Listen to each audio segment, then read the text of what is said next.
How do we build a service that brings in thousands and thousands of people to Christ if you're in a large church, or hundreds of people to Christ if you're in a smaller church over the lifetime of your church? Here's how you do it. These are only general guidelines. They're not the 10 Commandments. You're going to figure out the specifics that work best to reach unbelievers in your area. But we put a lot of prayer into this. And we put a lot of study into this. And we certainly had 36 years of trial and error to discover what works. But as a result, tens of thousands of people have come to Christ in this church. So how do you do it? Let's start. Number one, plan it, the worship service for unbelievers, plan it with your target in mind. So every week, you're going to ask about whatever service you choose, Sunday morning or whatever, who are we trying to reach? That's the fundamental question. Who are we trying to reach? That goes back to, what are we fishing for? Know what you're fishing for. Learn to think like a fish. We've covered all those principles already. And you're going to define your style. Are we going after people who want formal or informal? Are we going after people who want contemporary or traditional? Are we going after high energy or low energy? Who's our target? We started with that. Remember, you can't aim at 4 different targets. You got to pick a target and say, that's the kind of style we're going to be. That's the kind of direction we're going after, those kind of unbelievers.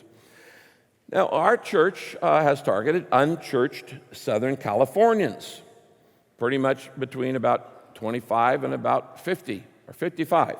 And how your music will determine that, but you got to speak in words they understand. You got to use music they understand, but you got to start with your target in mind. Number 2, make it as easy as possible to attend your church.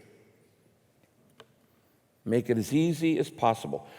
You constantly have to be on the lookout for what are the hassle factors we need to remove. And you continually ask, how can we make attending worship more convenient? How can we minimize the hassle factor?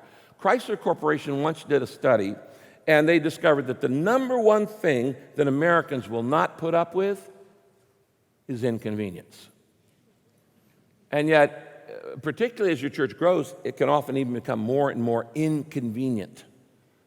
You know, we have an inconvenient factor that in this church, you might have to park down on the Mickey, Dumbo, Daffy Duck parking lot to get up here. It might take you 20 minutes to get into the service, to get your children checked in. That's a hassle factor. How do you minimize that? In a smaller church, you drive up, walk in, and in 5 minutes, kids are in their classes. There are factors at every stage of your growth that you're going to have to deal with. Let me give you some suggestions to minimize the hassle factors. Number 1, offer multiple services. Offer multiple services. Every time you start another service, you put another hook in the water. If you will look at the churches that grew the fastest or grew the most this last year, I guarantee you they all started new services. Every time you do that, every time you start a service, you throw another hook in the water. We were in 6 services here at Lake Forest for literally a decade or more, and then we started doing the multi-sites, which on a weekend now we offer, 40 different services. There are 40 different times to come to Saddleback Church. That's a lot of hooks in the water. Offer multiple services. Number 2, offer surplus parking. In America, not in every country, but in America, it takes parking to reach people. Every time pastors tell me, they say, hey, we got a church building, we just built, I said, how many seats you got? Great, fantastic. What I'm more interested in, I'm not interested in how many seats you've got in your church. I'm interested in how many parking spots you got.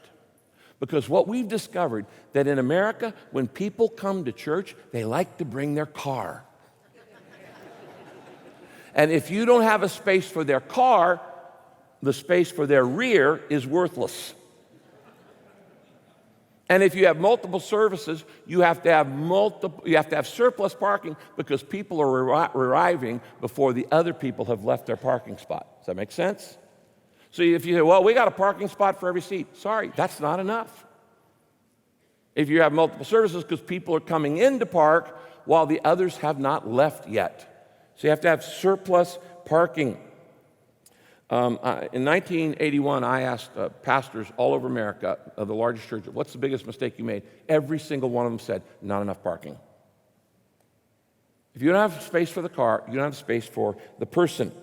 You want to know the value of a parking spot at your church? Here's what you do.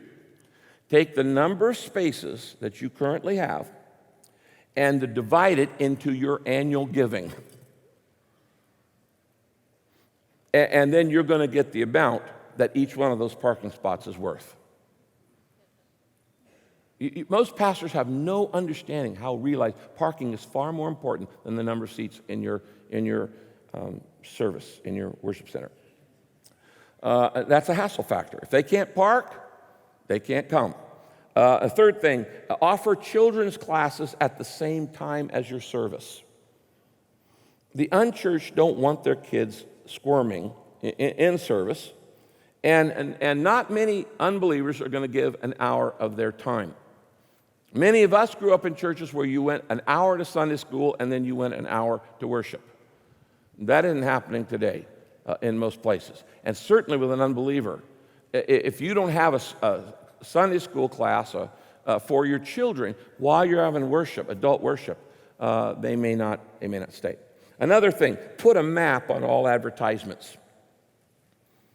Now, you know, the street, I don't know if you've noticed when you came in here, our street is called Saddleback Parkway.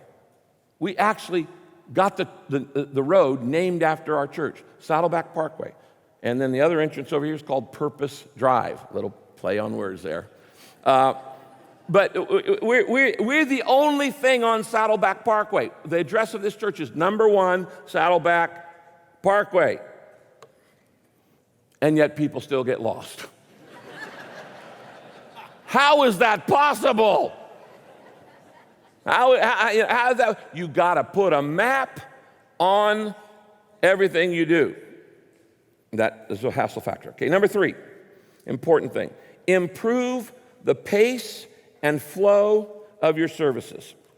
Improve the pace and the flow of your services. In the service for unbelievers, let me give you some suggestions. I wrote them down there. Speed it up.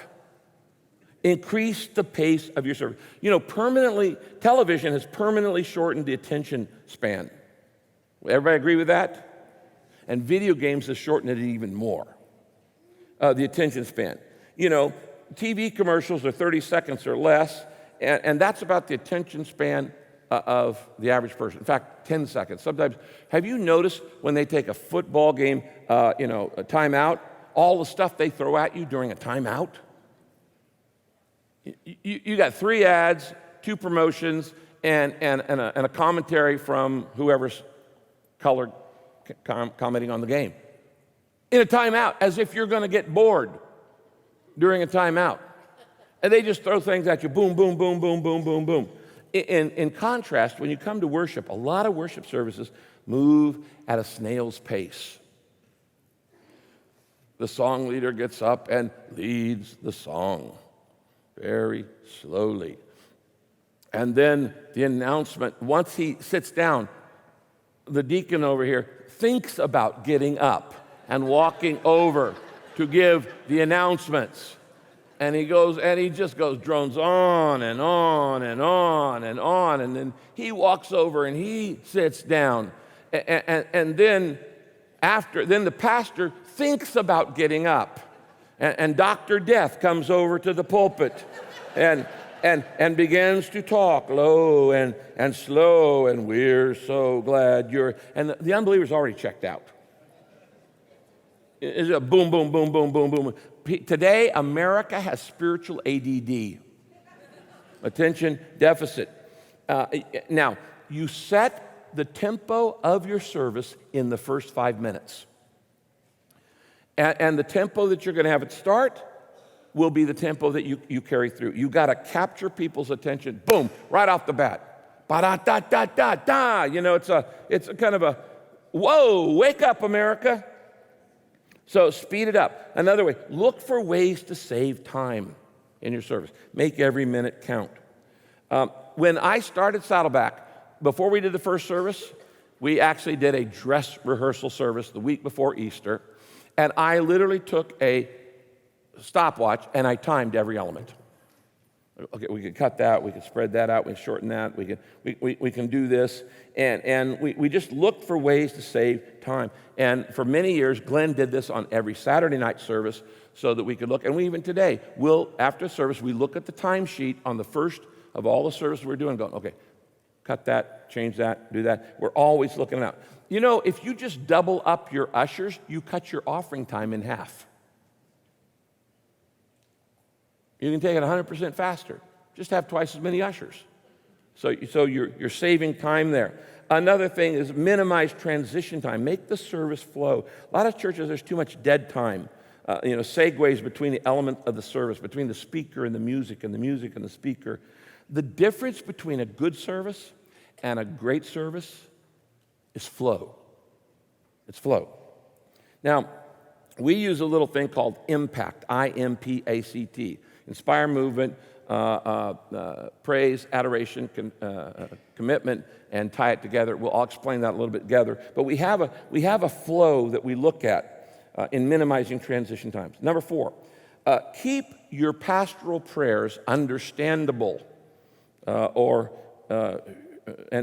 probably shorter than you normally would. In other words, if you got a service for unbeliever, it's not the time to pray for Brother Bob's hernia and Sister Bertha's toenail.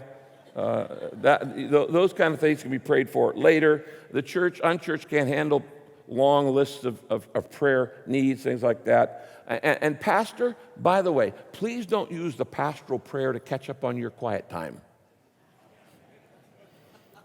Do your long prayers at home, and then if you haven't really prayed, you haven't really prayed about this service, well, don't use the pastoral prayer to pray about your sermon.